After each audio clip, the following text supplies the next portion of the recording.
Hi welcome back to our channel fscookeryvlogs. ഇന്നത്തെ നമ്മുടെ recipe ഒരു ബനാന കേക്കിൻ്റെ റെസിപ്പിയാണ്. വളരെ സോഫ്റ്റ് ആയിട്ടുള്ള അടിപൊളി ടേസ്റ്റിലുള്ള ഒരു കേക്കാണ്. ഈ ഒരു ടൈമിൽ എല്ലാവരുടെ വീട്ടിലും ഏത്തപ്പഴം ഉണ്ടാവും.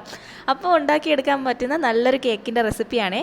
അപ്പോൾ വീഡിയോയിലേക്ക് പോകാം. അതിനായിട്ട് ഞാനിവിടെ 1 കപ്പ് പഞ്ചസാരയാണ് മിക്സിയുടെ ജാറിലോട്ട് ഇട്ട് കൊടുത്തിട്ടുള്ളത്. ഇതിൻ്റെ ഒപ്പം തന്നെ 2 ഗ്രാമ്പും കൂടി ഇട്ട് നല്ല പൗഡർ പോലെ പൊടിച്ചെടുത്തിട്ട് വരണം. ഇപ്പോൾ ഞാൻ പൊടിച്ചെടുത്ത് വന്നിട്ടുണ്ട്. നന്നായിട്ട് പൊടിയണം കേട്ടോ, ഇല്ലെങ്കിൽ കേക്കിൻ്റെ മുകളിൽ ഒട്ടിപ്പിടിക്കുവേ. അപ്പോൾ ഇതിലേക്ക് തന്നെ ഞാൻ 2 മുട്ടയും കൂടി പൊട്ടിച്ചൊഴിക്കുകയാണ്. അതും കൂടി പൊട്ടിച്ചൊഴിച്ചിട്ടുണ്ട്. ഇതൊരു 30 സെക്കൻഡ് നന്നായിട്ട് ബ്ലെൻഡ് ചെയ്ത് കൊണ്ടുവന്നിട്ടുണ്ട്. ഇനി ഇതിലേക്ക് 1 ടീസ്പൂൺ വാനില എസൻസും കൂടിയാണ് ഒഴിച്ചു കൊടുക്കുന്നത് കേട്ടോ. എന്നിട്ട് നന്നായിട്ടൊന്ന് ബ്ലെൻഡ് ചെയ്തിട്ട് കൊണ്ടുവരണം. അതിനുശേഷം വീണ്ടും ഇതിനകത്തോട്ട് 1/2 കപ്പ് എണ്ണയും കൂടി ഒഴിച്ചിട്ട് നന്നായിട്ടൊന്ന് മിക്സ് ചെയ്ത് കൊണ്ടുവരണം. അപ്പോൾ അത് നല്ല ഫ്ലഫി ആയിട്ട് കിട്ടിയിട്ടുണ്ട്. ഇനി ഒരു പാത്രത്തിലോട്ട് നമുക്കിതങ്ങോട്ട് ഒഴിച്ചു കൊടുക്കാം.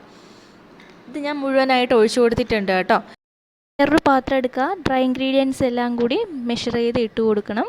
അതിനായിട്ട് ഞാൻ 1 കപ്പ് മൈദ, 1 teaspoon baking powder, 1/4 teaspoon baking soda, 1 നുള്ള ഉപ്പ്, ഇത്ര മാത്രമാണ് എടുത്തിട്ടുള്ളത്. ഇത് നന്നായിട്ടൊന്ന് അരച്ചെടുത്തിട്ട് കൊണ്ടുവരാം. ഇതെല്ലാം കൂടി അരച്ചെടുത്തിട്ട് മാറ്റി വെച്ചിട്ടുണ്ട് കേട്ടോ. അപ്പോൾ ഇതിന് മെയിനായിട്ട് ആവശ്യമുള്ളത് ഇതുപോലെ ഒരു ഏത്തപ്പഴമാണ്. ഒന്നെങ്കിൽ നിങ്ങൾക്ക് റോബസ്റ്റ് എടുക്കാം, ഇല്ലെന്നുണ്ടെങ്കിൽ ഇതുപോലത്തെ പഴം എടുക്കാം കേട്ടോ. അപ്പോൾ ഈ ഒരു ടൈമിൽ എല്ലാവരുടെ വീട്ടിലുണ്ടാകുന്ന ഒരു സാധനമാണ് ഏത്തപ്പഴം. അത് ചെറുതായിട്ട് കട്ട് ചെയ്തിട്ട് നല്ല പേസ്റ്റ് രൂപത്തിൽ അരച്ച് ഈ ഒരു ബാറ്ററിലേക്ക് ചേർത്ത് കൊടുക്കുക. ഇനി ഇവിടെ ഞാൻ 1/2 കപ്പ് പഞ്ചസാര എടുത്തിട്ടുണ്ട്. അത് ലോ ഫ്ലെയിമിലിട്ട് നന്നായിട്ട് തന്നെ ഒന്ന് മെൽറ്റ് ചെയ്തെടുക്കണം. ഒട്ടും തന്നെ വെള്ളമൊന്നും ചേർത്തിട്ടില്ല. ഇത് നന്നായിട്ട് മെൽറ്റ് ചെയ്ത് വന്നതിന് ശേഷം മാത്രമാണ് 1/4 കപ്പ് വെള്ളം ചേർത്ത് കൊടുക്കുന്നത്.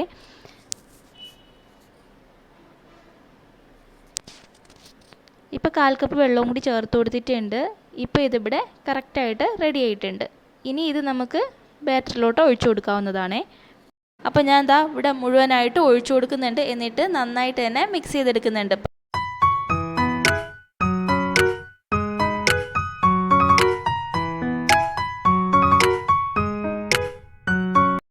ഇനി നമുക്ക് ഡ്രൈ ഇൻഗ്രീഡിയൻസ് ചേർത്ത് കൊടുക്കാം.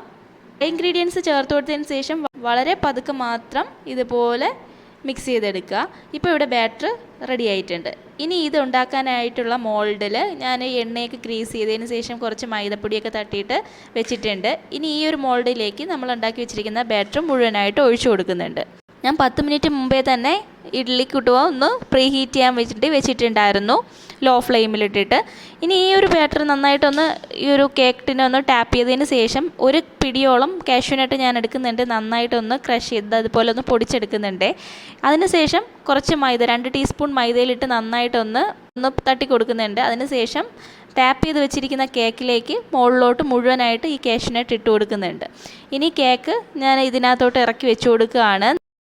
ഇപ്പോൾ ഇവിടെ 40 മിനിറ്റ് ആയപ്പോഴേക്കും പെർഫെക്റ്റ് ആയിട്ട് തന്നെ നമ്മുടെ ബനാന കേക്ക് റെഡി ആയിട്ടുണ്ട്. വളരെ സ്പോഞ്ചി ആയിട്ടുള്ള, അതേസമയം വളരെ ടേസ്റ്റി ആയിട്ടുള്ളൊരു കേക്കാണ്. ട്രൈ ചെയ്യാത്തവരൊന്ന് ട്രൈ ചെയ്ത് നോക്കുക. നിങ്ങളുടെ ഫീഡ്ബാക്ക് എന്നെ അറിയിക്കുക.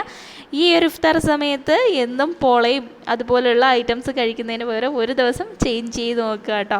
നല്ല ഹൈറ്റൊക്കെ വെച്ചിട്ടുള്ള വളരെ സോഫ്റ്റി ആയിട്ടുള്ളൊരു കേക്കാണ് കേട്ടോ. അപ്പോൾ എല്ലാവർക്കും ഇഷ്ടമാവും, നല്ല ടേസ്റ്റാണ്. അപ്പോൾ ചെയ്ത് നോക്കുക.